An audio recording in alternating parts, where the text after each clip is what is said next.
인생사 뿌린 대로 거둔다는 말이 있죠. 마음을 착하게 쓰면 결국 나에게 좋은 일로 돌아올 것이고 마음을 악하게 쓰면 돌고 돌아 벌을 받는다는 게 아닌가 싶습니다. 사람이 늘 착하게 살 순 없겠지만 그래도 최소한 남에게 상처 주지 말자는 생각은 하고 살아야 될 것 같아요. 저는 과거의 못된 행동이 결국 발목을 잡게 된 사람을 제 눈으로 직접 보게 되었거든요. 누구 이야기냐고요? 바로 저희 동서입니다. 동서와는 첫 만남부터가 참 별로였어요. 살면서 여러 종류의 사람을 만났다고 생각했는데 동서 같은 경우는 또 처음이었죠. 동서와의 첫 만남은 4년 전 가족 모임에서였습니다. 저희 남편하고는 연년생인 시동생이 결혼할 여자를 데리고 온다고 했죠. 예비동서는 동갑이라고 했고 무용을 전공하고 프리랜서로 활동하는 무용수라고 했습니다. 시댁 식구들과 저희 부부가 먼저 도착했고 잠깐 기다리고 있으니 시동생과 예비동서가 들어오더군요. 무용을 하는 사람이라서 그런지 몸도 가녀리고 청순한 이미지였습니다. 인상만 보자면 선해 보이고 좋은 편이었죠. 시동생은 한 명 한 명 가족들을 소개했고 저와도 인사를 나눴습니다. 저한테도 동서가 생기는 거다 보니 반갑기도 하고 잘 지내고 싶더라고요.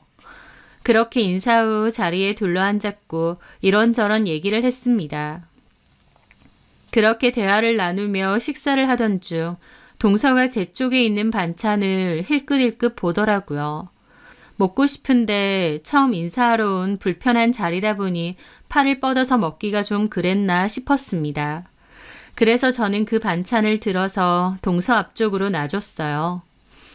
이거 먹어봐요. 제 딴에는 배려하는 행동이었는데 동서는 그냥 고개만 까딱하더니 그 반찬에는 손도 안 대더라고요. 먹고 싶은 게 아니었나?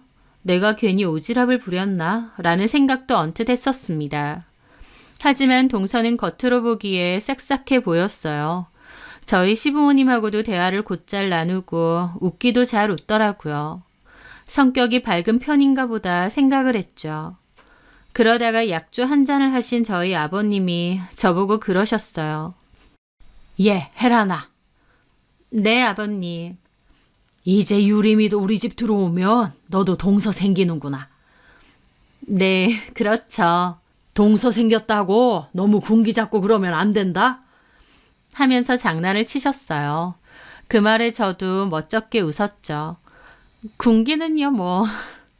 잘해줘. 며느리들끼리 원래 잘 지내고 그러는 거다. 시어머니 뒷담도 좀 같이 하고. 그 말에 어머님은 아버님을 진심으로 흘겨보시더라고요. 아이고, 아주 좋은 거 가르치네. 저는 그냥 어색하게 웃고 말았죠. 그러자 어머님이 저에게 너 정말로 괜히 동서 군기를 잡네 어쩌네 하지 마라 하면서 괜히 저한테 뭐라고 하시더라고요. 저는 가만히 있었는데요. 그렇게 식사를 거의 마칠 무렵 저는 잠깐 화장실에 가게 되었습니다. 그런데 화장실에서 볼일을 보고 나오니 예비 동서도 어느새 화장실에 와서 손을 씻고 있더라고요. 저는 미소를 지으며 옆에서 손을 씻고 나서 파우치에서 핸드크림을 꺼냈습니다. 쓸래요? 핸드크림. 제 딴에는 좀 친해질 요량으로 붙여본 말이었습니다. 그런데 제 말에 동서가 티커운 얼굴로 저를 보더니 뚱하게 그러는 겁니다. 아니요. 아, 그래요? 그냥 핸드크림 쓸 건지 물어본 건데 저를 엄청 깔보듯이 보는 겁니다. 저는 머쓱하기도 하고 너무 벽을 치는 것 같아서 무안하기도 하더라고요. 예비 동서는 그렇게 대답하더니 쌩하게 먼저 나갔습니다. 곧 결혼하면 한 식구가 될 사이인데 너무 대놓고 냉랭하게 구는 거예요. 당연히 저도 기분이 나빴죠. 제가 안 좋은 말 한 것도 아니고 핸드크림 쓸 거냐 물어본 건데 게다가 아까 반찬도 제 딴에는 편하게 먹으라고 앞으로 줬는데 그것도 무시하고 쟤 왜 저래? 라는 생각이 바로 떠오르더라고요. 그렇게 저도 화장실 갔다가 다시 룸으로 들어갔는데 제 앞에서 하는 것과는 180도 다르게 환하게 웃으며 시부모님과 대화를 나누고 있는 겁니다. 그 모습이 너무 황당하기 그지없었죠. 그렇게 모임이 끝나고 집으로 돌아가는 길이었습니다. 성민이 여자친구 성격 좋다. 엄청 밝고. 그러는 겁니다. 글쎄, 나는 좀 이상하던데. 뭐가? 그래서 저는 아까 있었던 일을 얘기했습니다. 그런데 남편은 오히려 저를 이상하게 보면서 예민하게 군다, 별것도 아닌 걸로 확대 해석한다 그러는 겁니다.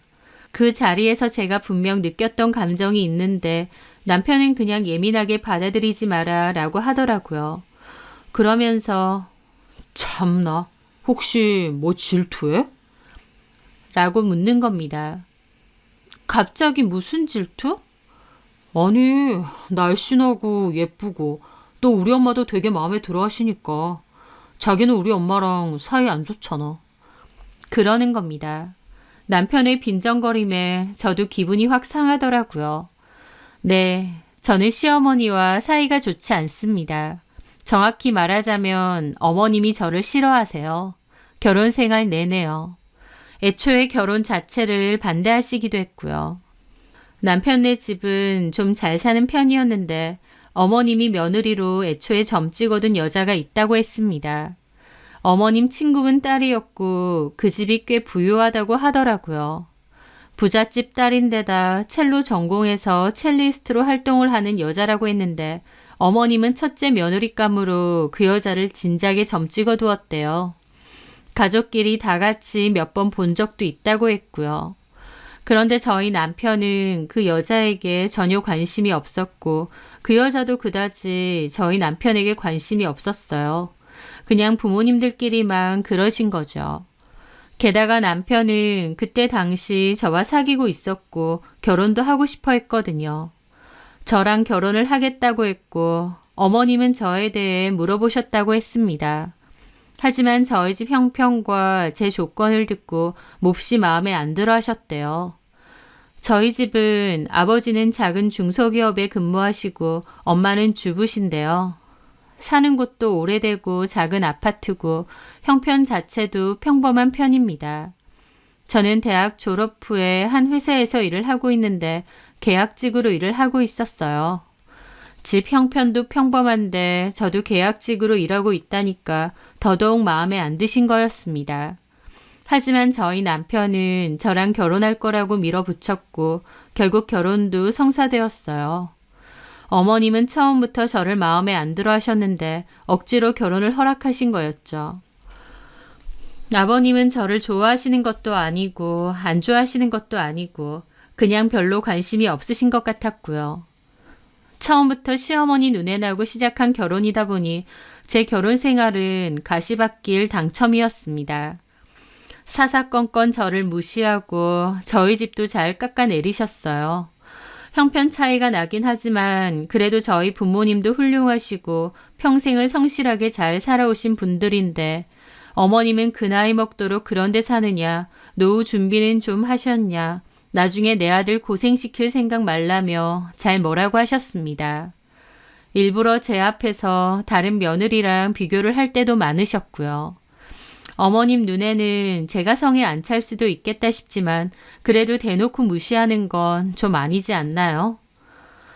저도 어머님과 잘 지내보려고 나름 노력을 많이 했습니다. 일부러 많이 찾아가기도 했고 어머님 옆에서 말도 많이 걸고 애교 있게 굴려고 했어요. 저는 원래 성격이 그런 편은 아닌데 제 딴에는 잘 봐주셨으면 해서 노력한 거였죠. 하지만 어머님은 끝까지 곁을 내주지 않으셨어요. 곁만 안 내준 게 아니라 저를 별로 안 좋아하시는 게 느껴졌습니다. 어머님의 행동과 눈빛에 저도 상처를 많이 받았고 그러면서 저도 시댁에 잘 가고 싶지 않았어요. 갔다 오면 기분이 너무 상하니까요. 그래서 한 번은 그 일로 남편과 한바탕 싸우고 어머님 때문에 시댁 가기 싫다고 했던 적이 있습니다. 앞으로는 당신 혼자 가라고요. 그래서 남편도 그 뒤에 혼자만 시댁에 갔던 적이 있었는데 그걸로 어머님이 저에게 전화를 따로 하셔서 엄청 뭐라고 하셨습니다. 내가 이래서 네가 마음에 안 드는 거야. 내가 뭘 어쨌다고 석준이한테 내 험담을 해? 험담이라니 어머니, 그게 아니고 나 때문에 오기 싫다고 했다며? 석준이가 그러던데? 남편은 어머님께 그대로 얘기한 모양이었습니다. 제가 가기 싫다고 한 건 맞지만 그걸 토시 하나 바꾸지 않고 그대로 전할 줄은 몰랐어요. 저는 말 나온 김에 얘기하자 싶어서 그냥 털어놓았습니다. 솔직히 어머님이 저 오는 걸 별로 반가워하지 않으시고 저도 서운한 게 많거든요. 네가 뭐가 서운해? 서운하죠. 강아지도 자기 싫어하는 사람, 좋아하는 사람 다 알아요. 어머님이 저 별로 탐탁치 않아 하시는 게 다 느껴지는데 그럼 너 같은 며느리 좋겠니? 제가 어때서요? 뭐 하나 볼 게 없잖아. 친정이 못 살면 본인이라도 능력 있거나 살라야 되는데 언제 잘릴지도 모르는 계약직으로 있질 않나? 너 뭐 볼 게 있니? 솔직히 우리 집은 회사 운영하고 우리 집 정도면 웬만큼 사는 집이랑 사돈 맺을 수 있다. 네가 언감생심 우리 집이랑 어울려? 어머니, 말씀이 너무 지나치세요. 네가 하는 게 더 지나쳐. 마음에 안 든다 하니까 진짜 안 드는 집만 골라서 하네. 나 때문에 오기 싫다고? 그래, 오지 마라. 계속 오지 마. 그리고 오기 싫은 김에 그냥 석준이랑 갈라서 괜히 모자 사이 이간질 시키지 말고 하고 끊어버리시더라고요. 어머님 말이 너무 상처가 돼서 전화 끊고 한참 울었습니다. 이렇게까지 나를 싫어하실 줄 알았으면 결혼까지 하는 건 아니었는데 후회되기도 하고요. 그 일로 어머님은 저 마음에 안 든다고 이혼하라는 소리까지 하셨고 결국 남편이 저를 설득했습니다. 엄마한테 죄송하다고 사과하라고요. 제가 뭘 잘못했다고 사과해야 되나 싶기도 했는데 상황에 떠밀려 결국 사과했습니다. 어머님은 제 사과도 받아주는 둥 마는 둥 하셨어요. 여차저차 그 뒤로 왕래하고 지내기는 하지만 어머님과 제 사이는 여전히 안 좋았습니다. 그러다가 시동생이 결혼을 하고 동서가 들어온 것이었어요. 동서와의 첫 만남도 별로 안 좋았는데 결혼하고 나서 지내보니 더 안 좋았습니다. 동서가 저를 대놓고 무시했거든요. 저를 형님이라는 호칭으로 부르지도 않았습니다. 저를 부를 일이 생기면 제 어깨를 툭툭 치던지 아니면 제 옆에서 저기라고 불렀어요. 다른 가족들 앞에선 그나마 형님이라고 하는데 저랑 둘이 있을 땐 절대 형님 소리 안 하더라고요. 또 다른 가족들하고는 싹싹하게 잘 지내면서 유독 저한테는 말도 안 섞고 뚱하게 했습니다. 제가 먼저 말을 걸어도 거의 단답으로만 대답하고요. 그게 쌓이다 보니 저도 너무 기분 나빴죠. 처음 인사했을 때부터 나한테만 왜 이러나 싶고요. 나중에 동서가 통화하는 걸 우연히 들어서 알게 되었지만 동서는 저를 만나기 전부터 무시하고 있었어요. 시동생한테 저와 어머님 관계를 다 들은 모양이었죠. 어머님이 애초에 저를 마음에 안 들어 하셨고 이 집에서 저는 찬밥 신세라는 것을요. 그러니까 동서도 처음부터 저를 무시했고 저를 잘 지내고 싶은 마음이 전혀 없었던 겁니다. 오히려 어머님이 저를 별로 안 좋아하시는 걸 아니까 저랑은 선을 긋고 싶었던 것 같더라고요. 동서는 어머님한테는 엄청 잘했습니다. 입안에 혀처럼 군다는 게 뭔지 알겠더라고요.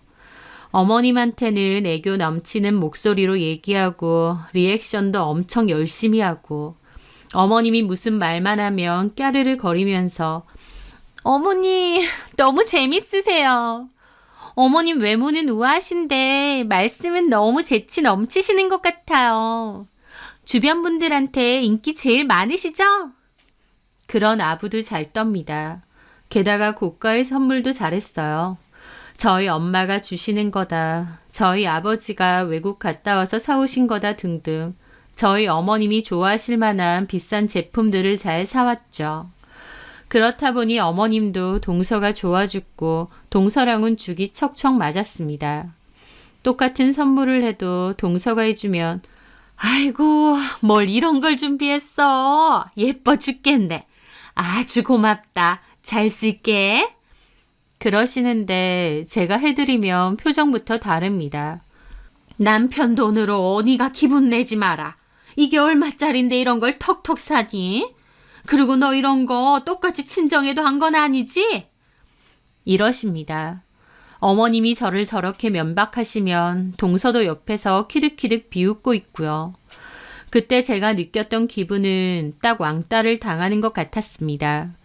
저를 싫어하고 괴롭히는 학교폭력 주동자와 그 옆에서 열심히 아첨하면서 얄밉게 구는 무리들, 그런 느낌이었어요. 심지어 남편조차도 제 편은 아니었기에 너무 외롭고 서러웠습니다. 우리 집 형편 어렵다고 사람을 저렇게 무시하나 싶기도 했는데 그렇게 잘난 척하던 시댁도 상황이 갈수록 어려워졌습니다.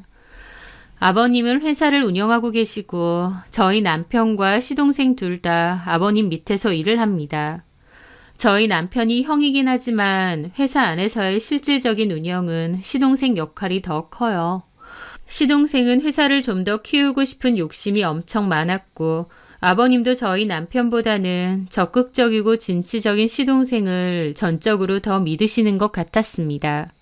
어쨌든 그런 상황인데 동서 들어오고 1년 정도 뒤부터 회사가 크게 휘청였습니다. 물론 그 전부터 매출액도 지속적으로 떨어지고 하락세를 걸었다는 건 알고 있었어요. 사업일이라 저는 자세히 모르지만 남편 말로도 계속 매출도 적자고 상황이 안 좋다고는 했거든요. 하지만 아무리 그래도 여전히 회사는 굴러갔고 시댁 형편도 나쁘지 않았는데 시동생 결혼하고 1년 뒤 기점으로 사정이 몹시 악화가 되었다고 했습니다. 시동생이 회사를 다시 일으켜보려고 좀 무리한 사업을 시도했는데 그 과정에서 적자가 엄청나고 손해도 많이 봤다는 거죠. 회사가 크진 않아도 그래도 오래 일하신 임원분들도 있는데 그분들이 다 반대했는데도 시동생이 신규 사업을 좀 밀어붙였나 보더라고요. 결국 무리한 사업 진행으로 아버님의 회사는 더 안 좋아졌고 아버님은 개인적으로 갖고 있던 시골 땅까지 정리해서 자금을 조달해야 될 정도였습니다. 저희 남편도 걱정을 많이 했고 저도 당연히 남편 회사이자 시댁일이니 걱정이 되더라고요. 하지만 시동생의 노력에도 불구하고 갈수록 사정은 안 좋아졌고 결국 어머님 앞으로 갖고 계시던 부동산도 처분을 하셨다고 했습니다. 부자는 망해도 3대는 간다고 그래도 기본적으로 여유가 있는 집이니 괜찮겠거니 했어요. 왜냐면 회사 사정은 몹시 안 좋아졌지만 그래도 어머님의 씀씀이도 여전했고 그냥 보기엔 별반 달라 보일 게 없었거든요. 시동생은 지금 투자하고 진행 중인 사업을 마무리 지어야 된다고 그래야 다시 회사가 살아난다고 했습니다. 하지만 투자금이 모자란 상태였기에 백방으로 투자처를 알아보게 되었죠. 저도 자세히는 몰라도 옆에서 지켜보니 시동생의 그 사업이 회사 존속까지 좌지우지할 정도로 중요한 사업이기도 하더라고요. 잘 되면 회사가 다시 우뚝 서는 거고 안 되면 회사 자체가 폐업으로 이어질 수 있을 정도로요. 시동생은 백방으로 투자자들도 유치했고 어느 정도 괜찮은 투자자들도 거의 설득을 했다고 했습니다. 가장 힘들던 투자자 유치가 어느 정도 확실시되면서 시동생은 자기가 다시 회사를 일으킬 거라고 자신만만해했죠. 시부모님도 그런 시동생을 믿고 있었고요. 그러던 어느 날 시댁 제사가 있던 날입니다. 제사는 제가 주로 준비를 했는데요.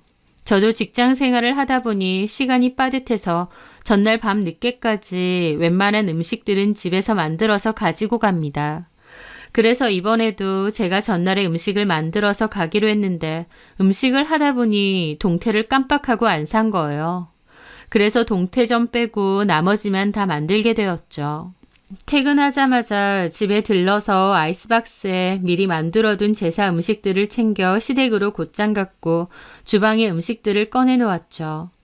어머님은 제가 이렇게 해와도 수고했다던가 고맙다는 말씀은 한 번도 하신 적이 없습니다. 하여튼 어머님이 제가 해온 음식들을 물끄러미 보다가 그러시는 겁니다. 이게 뭐야? 동태는 동태살만 있네? 전화 안 만들었어? 아, 제가 동태 사는 걸 깜빡해서요. 그것만 빼놓고 했지 뭐예요. 그래서 아까 오는 길에 마트 들려서 동태 사왔어요. 여기서 이것만 금방 하면 될 것 같아요. 너도 참 너다. 한두 번 하는 것도 아니고 결혼한 지 몇 년 돼서 이제 익숙할 때 되지 않았니? 하면 얼마나 한다고 그 와중에 동태는 빼먹었어? 하면서 뭐라고 하시는 겁니다. 전날 밤 늦게까지 기름 튀겨가며 음식 만들어 왔는데 동태전 하나 깜빡했다고 저러시는 걸 보니 너무 섭섭하더라고요. 그거 하려고 하면 이 주방에 또 팬이고 기름이고 다 꺼내야 되고 일이 얼마나 많아. 너는 왜 이렇게 일을 사서 하니? 똑똑하지 못하게.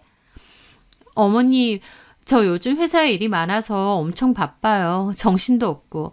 그러는 와중에 급하게 사와서 제사 음식 다 준비한 건데 그렇게 말씀하시면 제가 너무 서운하죠. 너 지금 생색내니?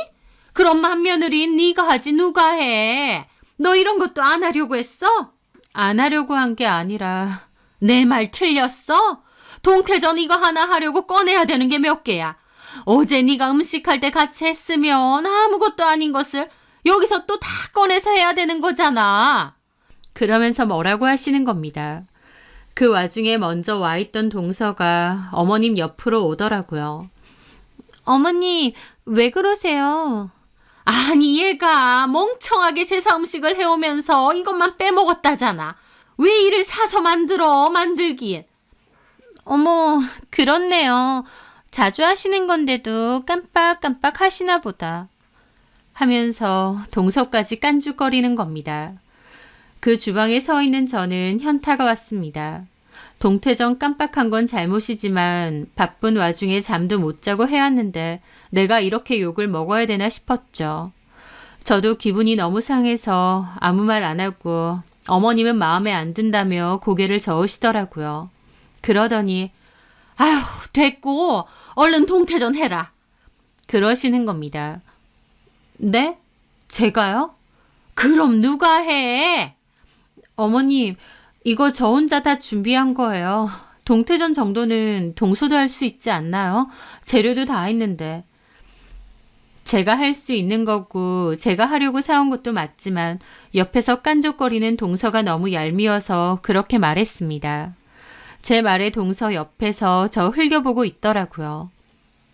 아, 네가 깜빡한 건데 그걸 왜 얘더러 하라 그래? 네가 해 그냥.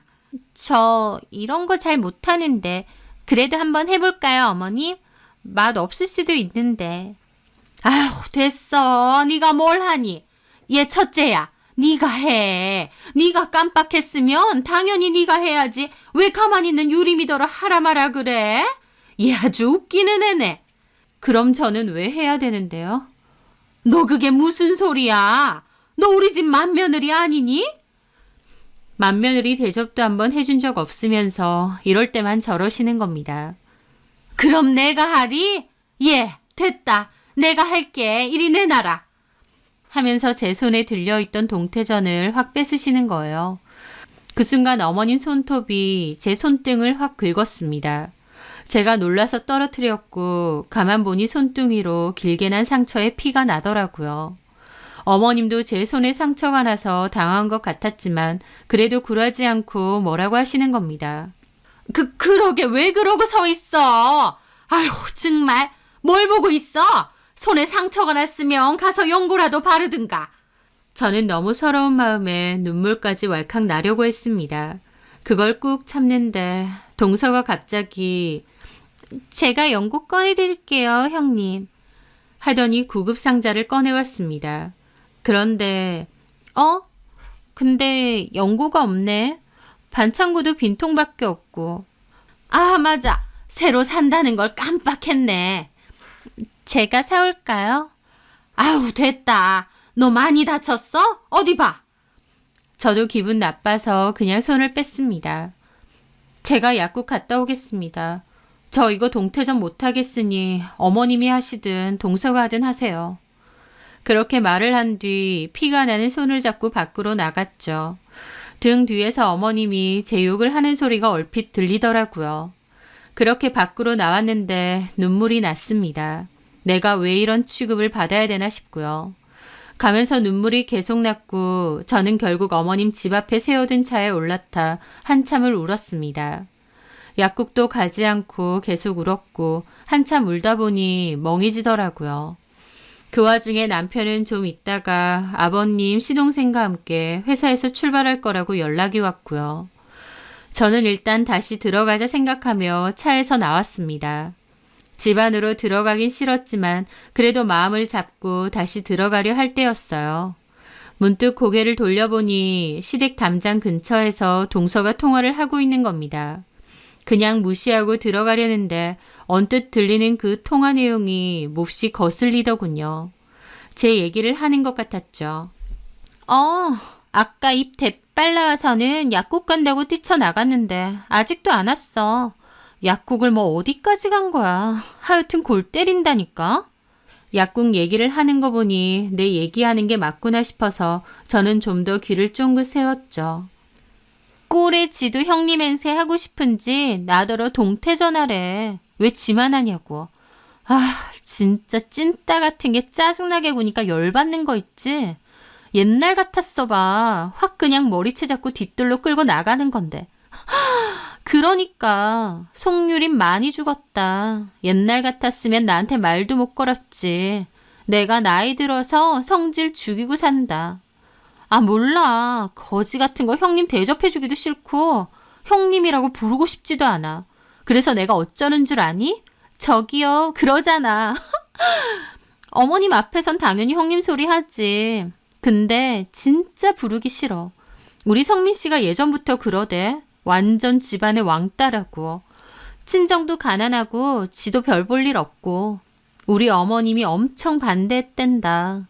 지금도 엄청 싫어해. 뭐라더라? 사람 싫으면 답도 없다고. 걔 말하고 먹고 걷는 것도 싫다고 하시대. 그 정도면 완전 극혐하는 거 아니냐? 아마 자기 지인이나 친구에게 제 험담을 하는 것 같았습니다. 내가 뭘 어쨌다고 저렇게 뒷담을 해대고 정말 화가 머리 끝까지 났죠. 저는 그리로 다가섰고 동서 앞에 우뚝 섰습니다. 동서 통화하다가 제가 앞에 서 있는 걸 보고 움찔 놀라더라고요. 야, 일단 끊을게. 나중에 통화하자. 하면서 전화를 끊는 겁니다. 약국 다녀오셨어요? 저는 아무 말 안 하고 빤히 봤습니다. 왜요? 뭘 그렇게 보세요? 내 뒷담하는 거 잘 들었어, 동서. 나한테 형님 소리 하기가 그렇게 싫었어? 어쩐지 처음 만났을 때부터 싸가지가 보통 싸가지가 아니더라. 제 말에 동서도 발끈하더라고요. 왜 남의 통화를 엿듣고 난리예요? 어이없네 정말. 하면서 가려는 겁니다. 저는 다시 막아섰죠. 뭐예요? 나와요. 못 나오겠는데? 하고 저도 머리채를 잡아버렸습니다. 제가 웬만하면 좋은 게 좋은 거다 넘어가지만 한번 열받으면 성질 있거든요. 동서 머리채를 휘감아서 미친 듯이 흔들었습니다. 동서 소리 빽빽 지르더니 지도 제 머리채를 잡더군요. 순식간에 둘이서 엉겨붙었고 서로 욕하면서 미친 듯이 싸웠습니다. 지나가는 사람들도 놀라서 다 쳐다볼 정도였죠. 저는 어디 너 죽고 나 죽자는 심정으로 동서 머리를 있는 대로 잡아당기고 발차기를 했습니다. 그런데 누군가 뭐 하는 짓이냐며 동서와 저를 들어서 떼어 놓더라고요. 보니까 시동생과 저희 남편이었죠. 여기서 뭐 하는 거야? 그 와중에 동서는 자기 남편인 시동생 얼굴을 보자마자 울음 터트리는 겁니다. 형님이 내 머리채를 갑자기... 형수님, 왜 이러세요? 왜 그러겠어요? 지 친구한테 내 욕을 있는 대로 합디다. 그걸 제가 들었는데 그럼 통화 실컷 하십시오 하고 내버려 둘까요? 나 아니야. 안 그랬어. 지 혼자 미쳐서 저러는 거야. 너 더 맞아볼래? 제가 또 동서한테 덤벼들려고 하니 동서도 시겁해서 시동생 뒤에 숨었습니다. 남편은 동네 창피하게 여기서 이러지 말라고 일단 안에 들어가자며 끌고 왔죠. 멀리서 지켜보던 아버님도 한숨만 내쉬고요. 그렇게 집 안으로 들어갔고 거실에 둘러 앉았습니다. 어머님은 저희 꼬라지를 보고 놀라서 나자빠지려고 하시더라고요. 어떻게 된 건지 얘기해봐라. 왜 우리 집 며느리들이 담장 앞에서 이 난리로 싸우고 있어? 큰애, 너 먼저 말해봐라. 어머님 때문에 제가 손을 다쳤고 약국에 가려고 나갔습니다. 근데 들어오다 보니 동서가 담장 코너 쪽에서 통화를 하고 있더라고요. 그냥 무시하고 가려는데 가만 들어보니까 제 얘기인 거예요. 거지 같아서 형님 취급도 하기 싫다느니 어머님도 얼마나 싫어하는 줄 아느냐면서 아주 신나서 깔깔거리면서 제 욕을 하고 있더라고요. 저 너무 화가 나서 동서 앞에 섰더니 뻔뻔하게 사과 한마디 없더라고요. 그러니 제가 이성을 잃은 거죠. 제 말이 끝나기도 전에 동서가 그러더군요. 아니에요, 아버님. 형님 얘기한 거 아니고 다른 사람 얘기예요. 형님 얘기도 아닌데 갑자기 자기 얘기 왜 하냐고 욕하면서 제 머리채 잡았다니까요. 저 완전 일방적으로 뜯겼고 이거 보세요. 머리채 다 뜯겼잖아요. 하면서 울면서 하소연하는 겁니다. 어이가 없었죠. 그런데 그 와중에 어머님은 동서 편만 드는 겁니다. 야, 너 깡패야? 네? 왜 머리채를 잡아? 할 얘기가 있으면 그냥 말로 하면 되지. 어머니, 동서가 제 욕을 했다고요. 네 앞에서 했어? 뒤에서 한 걸 네가 왜 들어 듣기는? 어머님 어떻게 이런 상황에서도 제 탓만 하세요? 어머님이 이러시니까 동서도 처음부터 무시하는 거잖아요. 뒷담 했다 쳐. 그걸 네가 왜 들어?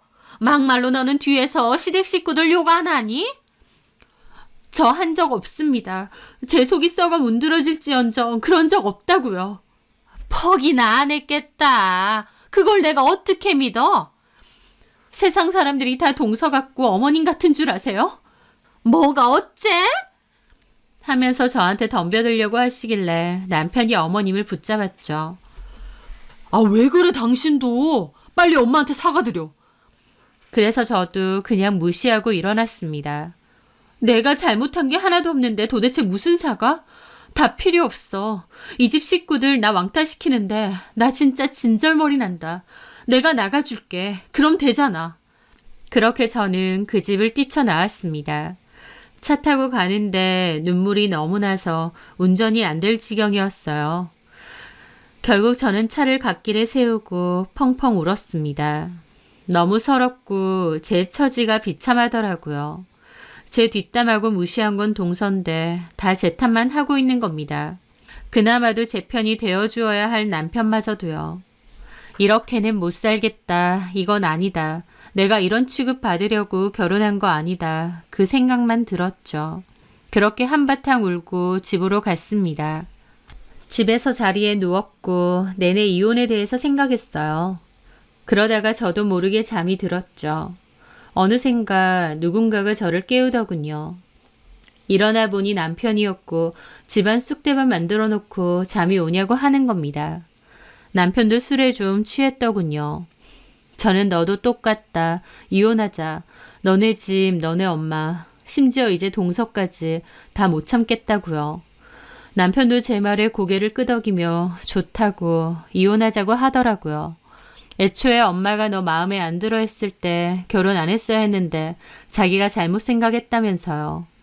그런 말들도 전부 제 가슴을 후벼 파더군요. 저도 좋다고 협의혼하자고 하고 이불 뒤집어 쓰고 누웠습니다. 남편도 밖으로 나갔죠.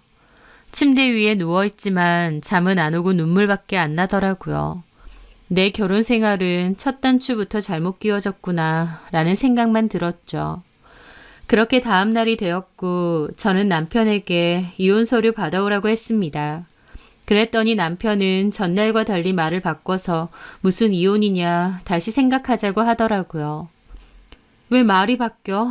어제는 좋다고 이혼하자며. 나도 어제는 속상하니까 당신 그렇게 가고 집 엉망됐어. 그러니까 나도 술 좀 먹고 속상해서 그랬던 거지. 어쨌든 나는 이혼할 거야. 더 이상 이렇게는 못 살겠어. 이혼이라는 게 그렇게 감정적으로 결정할 것도 아니고 충분히 대화해보고 결정하자. 일단 퇴근하고 우리 회사 쪽으로 와줄 수 있어? 내가 왜? 우리 회사 근처에 괜찮은 레스토랑 하나 있거든. 예약해놨으니 거기서 얘기 좀 하자. 됐어. 그리고 올 거면 당신이 와. 아, 예약을 했는데 어떻게 내가 가? 그러지 말고 좀 와. 내가 지금 한가하게 밥 먹게 생겼어? 이혼을 하든 안 하든 얘긴 해야 될 거 아니야. 예약해 둘 테니까 퇴근하고 바로 와. 알았지? 그러는 겁니다. 예약을 할 거면 저희 회사 근처로 하지. 참 끝까지 이기적이네 싶었지만 일단은 이혼에 대해서 얘기는 해봐야겠다 싶었습니다. 그렇게 퇴근하고 남편네 회사 쪽으로 갔죠. 인근에 차를 대고 남편 회사 사무실로 가던 중이었습니다. 혜란 언니! 누가 저를 부르는 겁니다. 뭔가 싶어서 보니 다름 아닌 소연이었어요. 소연이는 저 대학교 다닐 때 친했던 같은 과 후배입니다. 어머, 소연아! 혜란 언니 맞죠? 세상에, 반가워요 언니.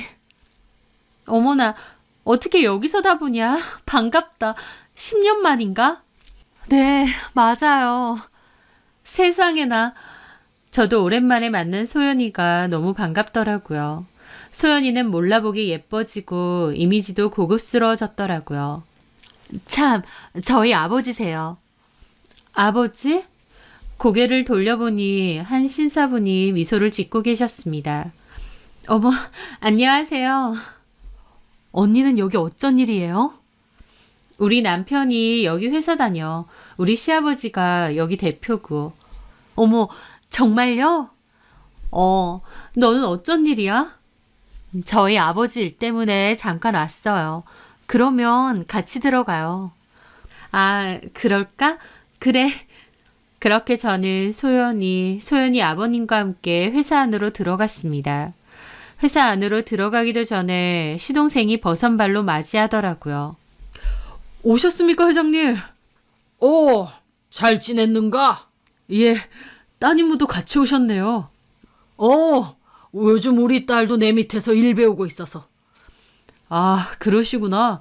어서 들어오세요. 하더니 시동생은 저를 힐끗 보곤 표정이 안 좋아지는 겁니다. 형수님은 근데 어쩐 일로? 형이랑 할 얘기가 있어서요. 아, 예. 안에 들어가 보세요.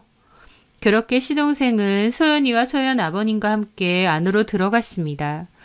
계단으로 올라왔을 때 소연이가 연락처를 찍어줬기 때문에 저도 나중에 연락해 봐야겠다 생각했죠. 그렇게 저는 남편이 있는 사무실로 갔고 남편과 저녁 식사를 했습니다. 이혼 얘기가 한 차례 오갔기 때문에 어색했죠.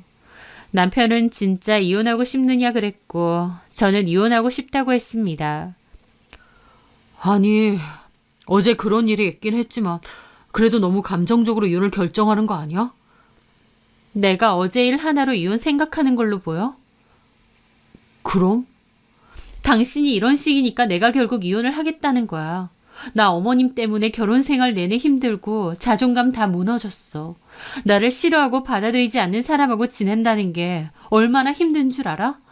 게다가 이제 동서까지. 어머님하고 동서하고 합세해서 나 무시하고 왕따시키고. 우리 엄마가 무슨 왕따야. 당신이 당한 게 아니니까 모르겠지. 나는 그동안 너무 힘들고 서럽고 비참했어. 어제도 그래. 동서가 내 뒷담을 하다 걸린 거면 어머님은 동서한테도 뭐라고 했어야 해. 근데 봐봐. 다 덮어놓고 무조건 내 탓만 하시잖아. 그렇게 나 마음에 안 들어 하시는데 나도 더 이상 노력하고 싶지 않아. 그게 어떻게 이혼 사유까지 되냐? 왜 안 되겠어. 당신은 그 사이에서 이렇게 모른 척하고 있는데. 제 말에 남편도 한숨을 쉬더라고요. 그래서 진짜 이혼하겠다고? 그동안 많이 참았고 더 이상은 이렇게 못 살아. 갈라서자. 남편은 아무런 말도 하지 않았고 저희는 식사가 다 끝날 때까지 별다른 말도 하지 않았습니다. 제 마음속 상처가 커서 이혼하고 싶은 마음이 굴뚝이었어요. 남편은 여전히 이혼까지 하고 싶진 않다고 했고 저는 여차하면 소송까지 가야겠다 싶었죠. 그러다가 소연이로부터 연락이 왔습니다. 너무 반가워서 바로 만났죠. 소연이는 같은 대학교에 다니던 후배인데 학기 도중 외국으로 나갔거든요. 선후배 사이긴 해도 학교 다닐 때는 친하게 잘 지냈는데 외국으로 가게 되면서 자연스럽게 연락이 끊기게 되었습니다. 한 번씩 생각났고 아쉽기도 했는데 우연히 다시 만나서 너무 반갑더라고요. 제가 그때 폰을 잃어버리면서 원래 있던 연락처들도 다 없어졌어요. 그리고 저도 외국 생활 적응해야 되니까 바쁘기도 하고 정신없고 그러다 보니 연락이 끊어진 것 같아요. 그래, 맞아. 너도 적응하느라 고생했겠다. 그럼 거기서 학교 다니고 계속 살았던 거야? 네, 거기서 졸업도 하고 회사도 다녔어요. 그러다가 아빠가 이제 들어오라고 하셔서 작년에 정리하고 들어온 거고요. 저도 언니 많이 보고 싶었어요. 이렇게 다시 만나서 너무 기뻐요. 언니는 잘 지내요? 저는 그 말에 착잡한 기분으로 말했습니다. 실은 나 이혼 얘기 오가고 있어. 이혼이요? 왜요? 저는 허심탄회하게 있었던 일을 다 얘기했습니다. 집안에서 왕따 당하고 있다는 게 너무 부끄러워서 다른 데서 말도 못했는데 소연이는 너무 편해서 그냥 다 털어놓았죠. 소연이는 자기가 더 열받아더라고요. 미쳤나 봐요. 언니네 시어머니도 그렇고 그 동서까지. 처음부터 나를 완전 무시하고 만만하게 본 거야. 어머님이 그렇게 나를 무시하니까. 보통은 시어머니가 그렇게 해도 며느리들끼린 잘 지내잖아요. 그 동서라는 인간도 인간성이 덜 됐네요. 아, 내가 다 화나네. 언니도 알죠? 저도 예전에 그런 일 겪었던 거. 아, 맞아. 전에 나한테 말한 적 있지? 그래서 더 감정이입돼요. 10년 전 같은 학교에 다닐 때만 해도 소연이는 지금처럼 당당하고 밝지 않았습니다. 저희과 1년 후배였는데 늘 주눅이 들어있고 조용하고 과 생활도 잘 안 했던 친구였죠. 하지만 저는 이상하게 소연이가 계속 걸리고 신경이 쓰였어요. 그래서 일부러 말도 많이 걸고 혼자 밥 먹고 있으면 가서 같이 밥 먹고 그랬죠.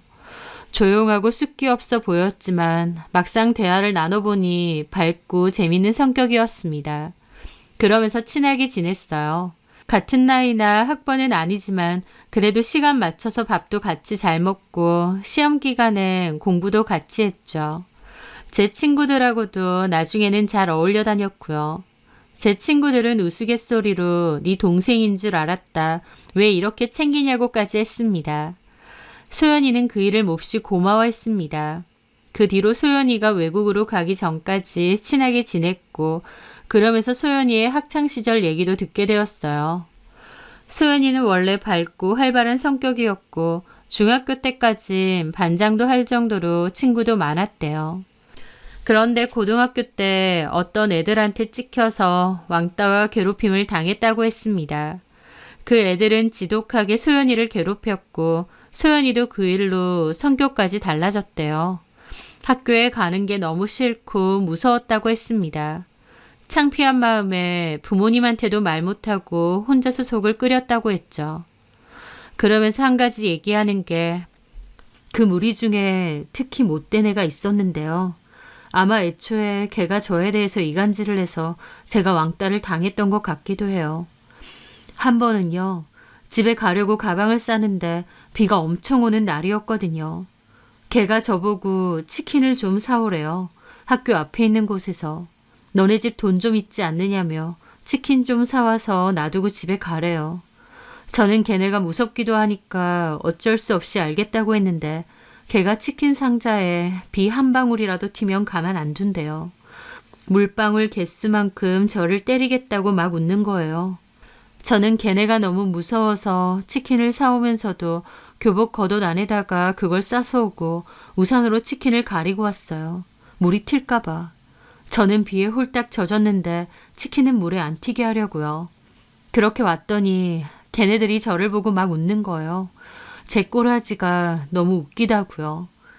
그러고 집에 오는데 눈물이 너무 나고 그냥 그대로 차에 치여서 죽고 싶다는 생각까지 들더라고요.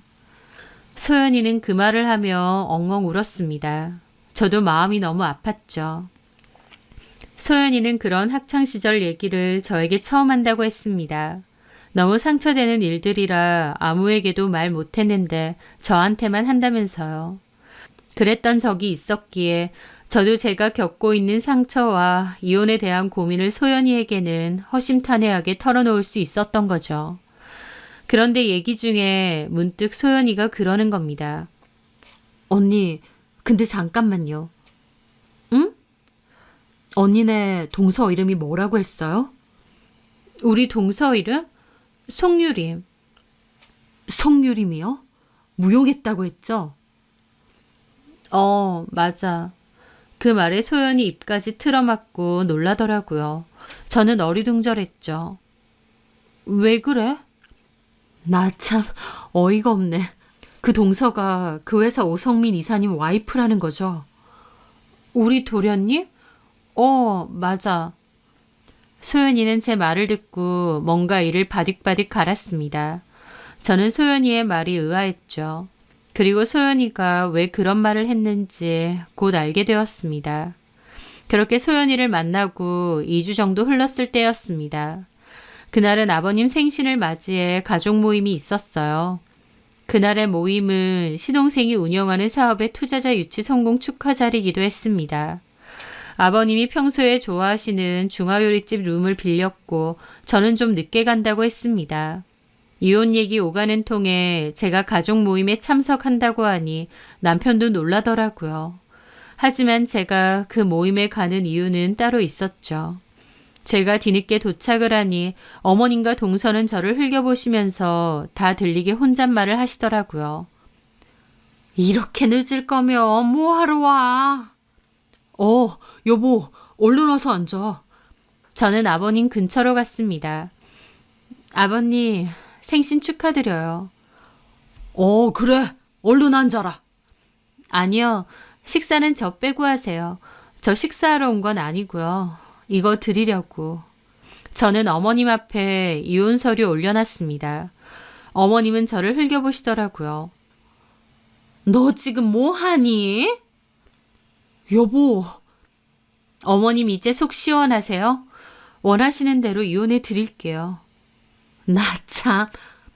여보, 이건 따로 얘기하기로 했잖아. 냅둬 이혼한다는데. 그래 이혼해라. 이혼하고 네 갈 길 가라.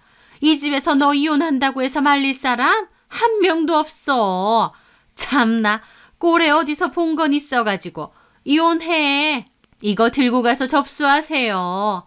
예, 석준아, 너 뭐하니? 너네 와이프가 여기 도장 좀 찍어달라고 하네. 도장 찍어줘. 가서 접수하게. 엄마, 내가 그래서 뭐라고 했어? 결혼할 때 저런 애랑 결혼하는 거 아니라고 했지? 쥐뿔도 없는 게 자존심은 세가지고. 야, 말이야 바른 말이지. 우리 유림이 머리채는 네가 뜯어놓고 뭘 잘했다고 이런 소리래? 유림이가 성격이 좋으니까 너 고소 안 하고 냅둔 거야. 알긴 알아? 그 말에 동서도 그러더라고요. 맞아요, 형님. 저 진짜 땜통 생길 정도였어요. 고소하고 싶은데 그래도 가족이니까 참은 거예요. 아세요? 그 말에 저도 웃었죠. 아, 그래. 많이 참았네. 그 성질 많이 죽였어. 근데 있잖아. 동서를 고소하고 싶다는 사람도 있던데. 동서만 생각하면 속에서 천불이 난대. 나도 동서만 생각하면 그런데 나랑 비슷한 생각하는 사람이 있더라고. 뭐라고요? 지금 뭔 소리예요? 저는 문을 열었습니다. 저희 룸 안으로 소연이가 들어왔죠. 시동생은 소연이를 보자마자 깜짝 놀라서 자리에서 일어났습니다. 안 회장님 따님분께서 여긴 어쩐 일로? 안 회장님 딸? 예, 이번에 저희 회사 투자하기로 하신 사망개발 안 회장님이요. 그런데 여긴 어쩐 일로? 소연이는 무시하고 동서 앞으로 가더라고요. 오랜만이네. 동서도 그 순간 소연이를 알아봤는지 얼굴이 새하얗게 질렸습니다. 너? 기억나? 나 안소연이잖아. 우리 같은 고등학교 나왔는데. 근데 네가 여기 왜? 나 너 많이 찾았어. 너같이 못돼 처먹은 년은 어디서 뭘 하고 살까? 죗값은 받았으려나 했는데 이렇게 다 만났네? 너 여전하더라? 너 예전에 나 엄청 괴롭혔잖아. 썩은 우유 던지고 내 핸드폰 뺏어가고 이유 없이 머리통 때리고 나한테 뭐라고 했지? 나대지 말라고 얼굴만 봐도 재수없다고 했나? 기억나? 혹시 기억 안 나는 건 아니지? 당한 나만 억울하고 기억나는 건가? 그 말에 동서 입이 떡 벌어져서는 눈알을 굴렸습니다. 어머님도 아버님도 시동생도 경악을 했죠. 아니 그게 무슨 얘 둘째야. 이게 다 뭔 소리야. 아주머니 둘째 며느리가요. 정말 지독하게 저를 괴롭혔거든요. 저 그것 때문에 죽을까 말까 고민할 정도로요. 내 신발이랑 옷도 참 많이 훔쳐가고 왜 그랬을까 내가 참 많이 생각해봤거든. 네가 나 너무 싫어하고 미워했잖아. 가만 생각해봤는데 혹시 그것 때문에 그래? 너네 엄마 첩인 거 내가 알아서? 우연하게 안 건데 그 이후로 너 나 되게 괴롭히더라. 소연이의 말에 어머님 눈이 동그래지셨죠. 이건 또 뭔 소리야? 사부인이 첩이야? 아니에요 어머니. 다 헛소리예요. 야, 너 미쳤어? 지금 어디다 대고 말도 안 되는 헛소리를 해. 너 지금 보니까 형님이랑 아는 사이 같은데 둘이 짜고 치고 이러는 거지? 내가 언제 너한테 그랬어? 우리 집에 네가 나 때리고 괴롭혔던 거 증거 다 있어. 내가 몇 번이고 너 신고하려다가 말았거든. 원한다면 그거 갖다 줄까? 아니면 너네 남편하고 시부모님한테 직접 보여줘? 소연이도 열받아서 따지니 동서 얼굴이 질려서 깨갱하더라고요. 나한테도 그렇게 하더니 그 양아치 습관 못 버리고 아직도 그런다며? 나 혜란 언니랑 친해. 너 혜란 언니도 엄청 무시하고 형님이라 부르기도 싫다고 했다며. 너도 참 안 변한다. 그래, 그게 넌데 어떡하겠니? 그러고 살아 계속. 그리고 소연이는 시동생에게 말했습니다. 저희 아버지랑 투자 관련 얘기하셨죠? 제가 이 얘기 아버지한테 다 했더니 내일 전화하신대요. 투자 관련해선 아마 없던 일로 하실 겁니다. 소연이의 말에 시동생도 입이 쩍 벌어졌죠. 예? 아니 그게 무슨 갑자기 그러시는 게 어디 있습니까? 아직 확정 단계도 아니잖아요. 그리고 갑자기라니요. 지금 제가 하는 얘기 못 들으셨어요? 저 그쪽 와이프한테 신물나게 괴롭힘 당했다고요. 근데 저희 아버지가 미쳤다고 그쪽 회사에 투자를 해요? 누구 좋으라고요? 이미 투자하고 있어도 다 뺄판국에. 그런 줄 아세요. 예? 그러면서 소연이는 나가려고 했는데 시동생이 소연이를 붙잡고는 동서에게 소리쳤죠. 뭐해? 무조건 잘못했다고 사과하지 않고. 저기 소연아 미안해. 내가 다 잘못했어. 솔직히 다 기억은 안 나는데 네가 힘들었다면 내가 사과할게. 그 말에 소연이는 열받았죠. 기억이 안 나? 그럴 줄 알았어. 너 같은 가해자들은 하도 남 괴롭히는 게 일상이라서 기억도 못 하더라. 너 용서하는 일 절대 없어. 나 예전에 안소연 아냐. 어디 두고 봐. 나도 너 무조건 쫓아다니면서 내가 느꼈던 기분 느끼게 해줄 거야. 알겠어? 소연이는 그렇게 말하고 자리를 떴습니다. 소연이가 갑자기 어떻게 나타났냐고요? 제가 이혼할 거고 가족 모임 있을 때 가서 서류 주고 온다고 했더니 소연이가 자기도 같이 가자고 했습니다. 속률인 면상 보겠다고요. 그래서 오라고 했는데 보기 좋게 뒤집어 엎고 나오더라고요. 소연이가 나가고 시동생이 눈이 돌았습니다. 너 미쳤어? 내가 얼마나 힘들게 받은 투자인데 이걸 이렇게 망쳐? 나 진짜 기억이 잘 안 나. 저런 애가 있었던 건 아는데 내가 그렇게까지 했는지는 모르겠다고. 그게 말이야? 증거 다 있다잖아. 얼마나 사람 괴롭히고 다녔으면 그러냐? 와, 너 진짜 소름 끼친다. 앞에서는 착한 척 해대면서 과거엔 학폭 저지르고 그랬냐? 여보, 제 말만 듣지 말고. 너 때문에 투자 어그러진 거면 너 진짜 가만 안 둬. 시동생은 그렇게 말하더니 소연이를 쫓아나갔습니다. 어머님도 동서를 빤히 보더라고요. 학폭도 그렇고 사부인 첩이라는 얘기 뭐야? 사실이야? 아니에요, 어머니. 그런 거 아니에요. 뭐가 아닌데? 어쩐지 나이 차이가 꽤 있더라니. 너네 엄마 첩이야, 정말? 어머니, 그게 아니고, 똑바로 얘기해. 아니에요. 그냥 재혼하신 거예요. 아빠가 첫 번째 부인하고 헤어지고, 그 다음에 재혼하신 거라고요. 그러길래 제가 그랬습니다. 내가 듣기론 아니던데? 너네 엄마랑 아빠랑 바람나서 너 가지고 너네 엄마가 본부인 쫓아냈다던데? 그걸 소연이가 우연히 듣게 됐고 그것 때문에 소연이 왕따 시킨 거고 제가 옆에서 그러자 동서는 저를 죽일 듯이 노려보더라고요. 그 부모의 그 자식이네. 네 부모가 잘못한 것을 왜 애먼 소연이를 괴롭혔대? 너는 그때나 지금이나 야비하고 비열해. 그게 너야. 말 다 했어? 어머님도 똑같으세요. 동서한테 그러셨다면서요. 사람 싫으면 답도 없고 제가 처음부터 싫었다고. 제가 뭘 해도 마음에 안 들었다 그거잖아요. 예, 실컷 싫어하세요. 저도 어머님 싫고 이런 결혼 생활 계속할 생각도 없습니다. 어머님 같은 사람한테 어머님이라고 부르기도 싫어요, 이제. 둘째 며느리하고 참 잘 어울리세요. 성격도 비슷하고. 앞으로도 그렇게 잘 지내세요. 마음에 안 드는 저는 빠져줄 테니까. 저도 그렇게 말하고 자리를 떠났습니다. 남편이 쫓아와서 이렇게 엉망 만들어야 속이 시원하겠느냐 그러는데 남편 손도 뿌리쳤습니다. 너는 네 가족들한테는 한마디도 못하면서 나한텐 잘도 이러더라. 어머님도 동서도 생각하면 네가 바득바득 갈리기 싫지만 제일 싫은 건 너야. 와이프가 집안에서 왕따를 당해도 모른 척하는 게 너잖아. 내가 그런 너를 믿고 어떻게 결혼 생활을 계속하겠니? 너네 엄마가 원하는 여자랑 재혼해. 이제는 뭐 그럴 수 있으려나 모르겠지만. 그렇게 씹어뱉듯이 말하고 저는 자리를 떴습니다. 그 후 저는 바로 이혼 소송에 들어갔습니다. 지속적인 폭언과 무시를 당했다고 어머님에게 위자료 청구도 했죠. 이혼 소송 와중 소연이랑 자주 만나고 통화하며 얘기를 들었는데 당연히 소연이 아버지는 모든 투자 계획을 철회하신다고 했습니다.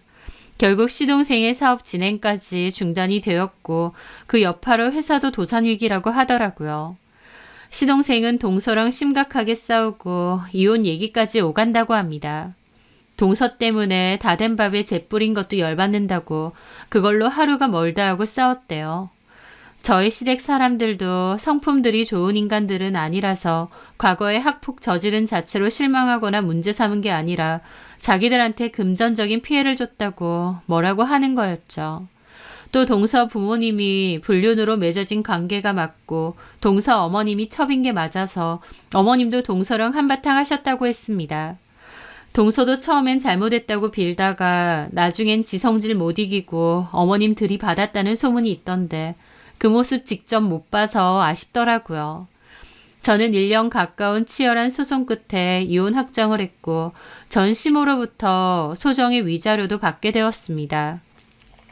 금액은 크지 않아도 어쨌든 위자료까지 받아내고 소송도 잘 끝이 나서 만족이었죠. 그 사이에 저는 소연이네 아버지 회사에 채용 공고가 있다고 해서 서류를 넣었고 합격 후 정직원으로 잘 다니고 있습니다. 일 잘한다고 능력 인정받으며 회사 생활도 즐겁게 잘 하고 있어서 오히려 이혼녀 딱지 달고 더 당당하고 행복하게 잘 지내는 것 같아요. 저는 소연이한테 그때 모임 와서 뒤집어 엎어줘서 고맙다고 했는데 오히려 소연이는 저한테 고맙다고 했습니다. 과거에 그 괴롭힘 당했던 일이 평생 따라다니며 힘들게 했는데 본인을 괴롭혔던 가해자 앞에서 할 말 다 했더니 드디어 속에 얹힌 무언가가 풀리는 것 같아요. 자기도 그런 시간을 가질 수 있어서 너무 다행이라고 하더군요. 학창 시절부터 다른 사람 무시하고 괴롭히던 송유림은 결혼하고 나서도 버릇게 못 주고 그러고 다니다가 지가 된통 당한 것 같습니다. 본인이 저지른 악행들은 결국 돌고 돌아 본인에게 온다는 걸 명심했으면 하네요. 제 사연 들어주셔서 감사합니다.